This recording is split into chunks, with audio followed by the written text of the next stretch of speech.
Hey ladies and gentlemen, welcome back to the channel. As always, it is Nick here, back with your daily crypto news and analysis. And today we are going to be talking about XinFin Network, aka XDC. So with that in mind, I do hope everybody is having a great day.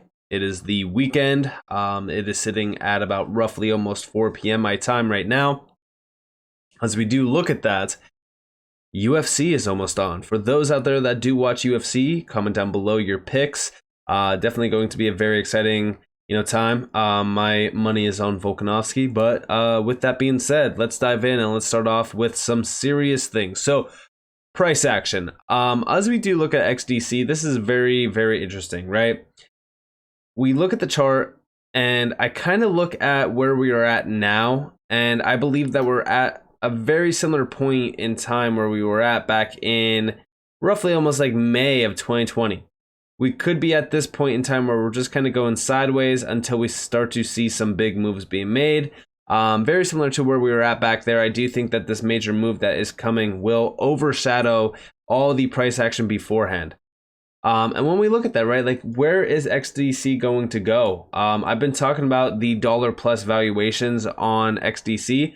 My money is on the areas of roughly 60 to 80 cents as being the first major targets, which I'm totally fine with. Listen, that's well over a 20 plus X opportunity run on XDC. But we still need to clear some resistance areas before we even start to talk about some of those major highs. What I would first like to see is us breaking the previous all-time high. But I have also talked about how XDC could very well pull on XRP like run.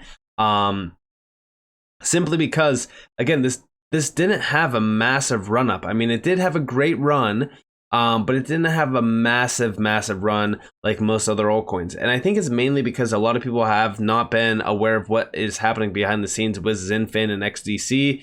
It still has a ton of listing opportunity. It's not on major exchanges. It's still only on like KuCoin at the current moment in time, and Gate.io and a few other ones, but not like T1 exchanges like Binance, Coinbase, you name it, right?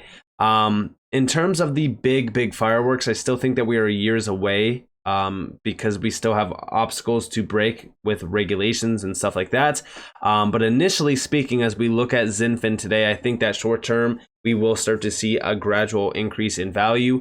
And we most likely will overshadow a lot of this price action that we are seeing in terms of us just going sideways. But as we do look at a few things happening around this space and around this sector, MLATR, right? So I've been talking to you guys about MLATR for a while because this is the major obstacle to have digitization go fully live in trade finance. We do see Full House on Wednesday, July 12th. It's from Andre Casterman. Over here in this post, we do see our DNI initiative MLATR centric workshop taking place next Wednesday at SMBC Group in London. It all starts in London, is now fully booked.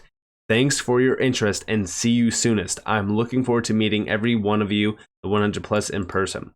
Now, as we do see down here, we see a few of the major players that will be here. Discover those who will enlighten your full day experience sharing on MLATR, digital negotiable instruments, SCF, and origination platforms. Now, within this, we do see a few posts. So there's 9 overall slides. The first one's just kind of showing you everyone involved. The second one goes in depth on a few other major names here in terms of the keynote speakers, which we do see from SMBC, Lloyds Bank, also the ITFA over here, ITFA here, and this is Andre Casterman. Putting DLT to work in trade finance, by the way. Over here, the DDoC compliant originators and their respective areas of interest. Also over here, DDoC compliant technology providers. Over here as well, some pretty large names. And this kind of goes on. And then here we have the DNI initiative workshop. So here are the key players. And then the second slide is where XDC comes into play, sitting next to some of the largest names out there, like Finastra, for example, the UK Export Finance, Citi. There's some very, very large names on this slide itself, which again makes me very excited about the future because the DNI has exposure to other major organizations around trade finance, which we will get to here in a second. But first, in terms of standardization, MLATR, right? MLATR has been a big talking subject on this channel. And we do see XDC Global Digitization Growth, MLATR. This is from Crypto Nerd D, like I said. There are 53 countries in the UK's Commonwealth, and the most prominent countries which meet the same basis with English law are India, Canada, Australia, and New Zealand. Germany, France, and the USA have made significant progress in the adoption of the Electronic Trade Documents Bill, or law. Therefore, digital supply chain documents and finance operating platforms such as the Bolero International, WiseTech Global Group, Contour, SDocs, which have managed rule books, will find themselves a great commercial opportunity with digital data-based trade that has become law. And this is just a rehash of that down here in the documents. We also do see a few posts here, components of the digitization journey of international trade and finance. And as we do see a lot of things happening, all eyes are on September. Remember that video that I recently recorded around XinFin where we were talking about September? I do think that September or around September is going to be a pretty big time frame around trade digitization. Again, a lot of this could add a ton of value for the XinFin ecosystem, and I'm very excited for this. I'm also looking at trade tech and other trade finance initiatives around this sector that have exposure to XinFin, simply because there's going to be a lot of moves being made in the next couple weeks and even months ahead, and I'm very excited for that. And also remember, right, just recently on July 3rd, so we do see released eUCP version 2.1 aligning with MLETR. The ICC has unveiled eUCP version 2.1, an alignment of the eUCP with the UNCentral MLETR. This is from Trade Finance Global, by the way. If we scroll down to this section down here, I think it was right up here, revision versus alignment MLETR compatibility. So within this, there's a few quotes that I personally like. One of the big things is this: the adoption of eUCP version 2.1 is another welcome step as it aims to help businesses in fine-tuning existing business practices to take full advantage of the expected adoption of MLETR by several significant trading countries. And then down here as well, the harmonization of eUCP with the UNCentral's MLETR is a significant leap forward in the realm of international trade. In line with the central theme of Trade Finance Week 2023, this update to eUCP rules underscores our global commitment to the modernization and digitization of trade finance. It clearly demonstrates our concerted effort to increase efficiency, foster uniformity, and reduce uncertainties in documentary credit practice, which is becoming increasingly essential in our digitally driven global trade ecosystem. And we just see it is good to see the ICC moving forward with helping to develop the use of eUCP, given the ICC's significant support of the other digital initiatives like URDTT, with which I was closely involved. Let's hope this sees greater adoption of eUCP, with the hoped for passing for the Electronic Trade Documents Act in the UK and MLETR adoption elsewhere. And yeah, this is, again, as we look at the harmonization, it is crucial, right? It is 100% crucial because, as we do see down here, the alignment of eUCP with MLETR is not a revision or an update of eUCP, but an essential step towards the digitization of trade documents. As the world continues to embrace digital solutions, these changes are expected to play a crucial role in shaping the future of international trade finance. And yeah, it's because these initiatives are solving a lot of the inefficiencies around trade finance as well. And remember, MLETR, even going back to April, MLETR, the snowball effect of digital trade. And just recently, we did see on May 9th, it just got modified on May 20th, from the MLETR to the ETDB, which is the Electronic Trades Document Bill, turbocharging the acceptance of digital trade documents. We are getting closer and closer as we do start to see the standardization push for regulatory gaps to be filled around this sector. I think that we are getting closer to that day where utility finally matters. And it all starts with standardization and these harmonized approaches to standardization, as well as interoperability around regulatory leaps as well, which I've been talking about. Even with XRP, I even said the SEC providing regulations for this space is kind of comical. We need a global harmonized approach so that regulations are not fragmented. So I think that this is great to see. I think that we are getting closer and closer to this. We are starting to see this transition in real time. It's very exciting to see as well. And then also over here, we do see the ADB. So this is the Asian Development Bank. Key points. So I wanted to include this because this goes back to December of 2020.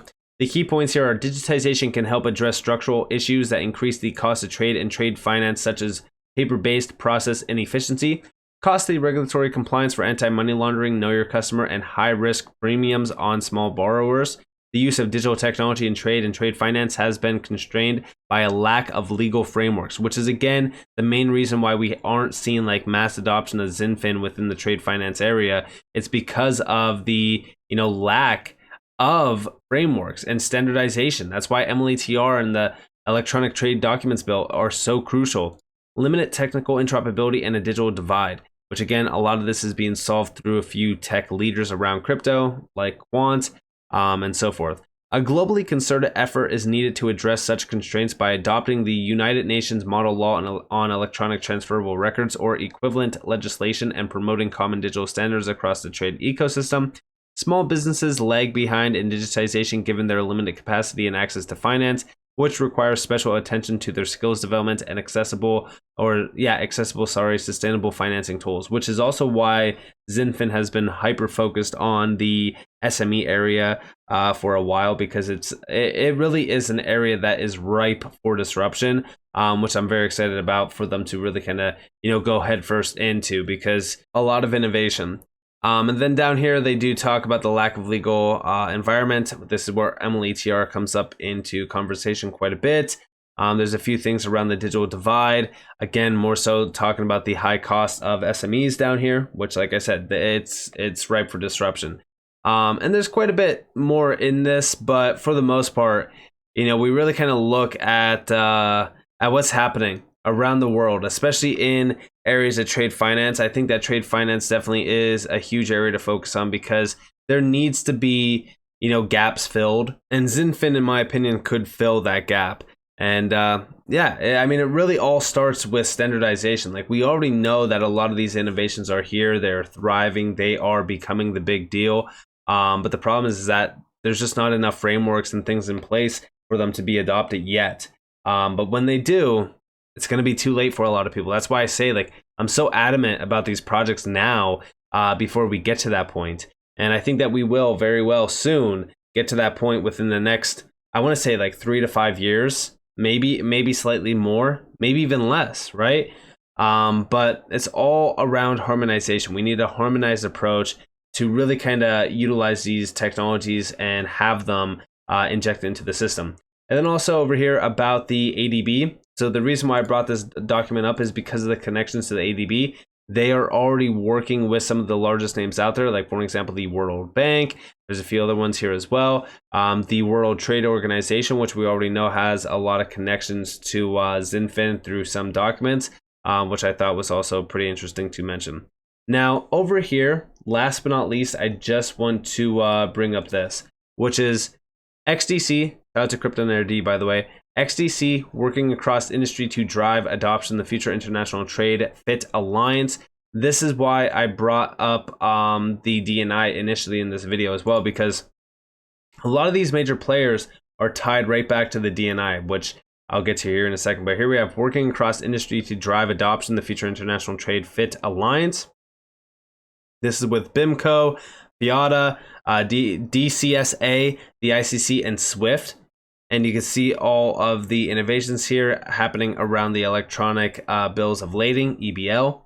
And then over here, we also see all of the major names tied to this. We mobilize the private sector to align on standards, data, and interoperability across the entire supply chain and trade ecosystem. So all of those obstacles that we just talked about, completely out of the picture now.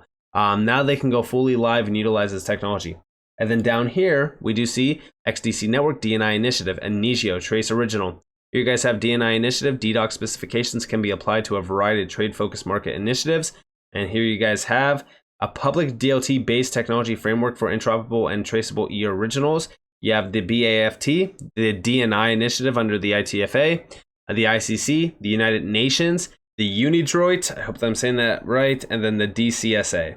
But then over here, we have, of course, Andre Casterman, who is the founder of Casterman Advisory and board member at the ITFA. And you do see certificate in digital trade strategy.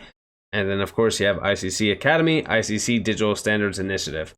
All of these connections right back to XinFin. Like I said, with XinFin on the DNI, Andre Kesselman has been spearheading DLT adoption. He's been connected back to XinFin multiple times. I don't need to tell you guys this. You probably already know from my past videos. But all of this, in my opinion, is crucial to know because, like, listen, XinFin is all behind this. Like, they are also a major player around blockchain adoption within trade finance and becoming that DLT of choosing for, not only just, settlement or tokenization, but also liquidity provisions and things like that. They are very well a significant key player around this, and they have a role to fill. And today, sitting at about roughly 3 cents or so, under a $500 million market cap, fully diluted, roughly 1.2. I'm not too I'm telling you guys right now, like, I'm not too concerned at all for the future of the XDC. I think that XDC is going to be a significant player. I think that the short term and even the long term is going to be very beneficial for those that are holding XDC. So with that being said, I hope that you guys enjoyed this video. If you guys did, definitely leave a like, subscribe, turn notifications on because more free content. You guys are more than welcome to follow me on Twitter and join the free Discord in the description below. This was up to you all. Have a beautiful day or a beautiful night. Wherever you guys are on this, be with us. Been Nick. Peace out, guys.